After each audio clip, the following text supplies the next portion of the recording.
ko siiw ñaar ñu siiw ñu ne ko yow mii foo xamee kee mu ne leen mu cité troisième personne bu ko présenté te ñetteelu nit boobu kenn jàppagu ko mi ngi ci bitti parce que dafa ne ñun ñett ñoo doon tëddante te ñetteelu nit boobu noonu ñu tudd mi ngi ci bitti génne woon na ab këyit buy wane ne kat moom amul sida alors que tudd nañ ko ci dossier bi dafa demoon tas bi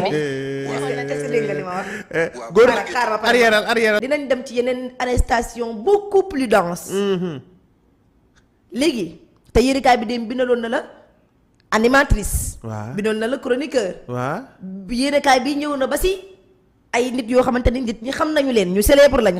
waxuñu nag ci yan anam lañu maanaam ci ban fan la ñuy yëngatu. léegi moom mii nekk ca Walfadjri nee na la. ñoom bañ leen boolee ci audition bi nee nañ. am na ci koo xamante ni tudd nañ turam nit ñoom ñett ñoo doon tëddante maanaam diw mii nekk ci biti moo ma présenté diw mii. ñuy tëddante ñuy tëddante ñun ñett te diw boobu nee na defi woon na test. sida ba won Sénégalais yi ni moom amul sida déglu ko. dem defi test setal boppam daal di koy brandir ne voilà bi ngi nii man setal nañ ma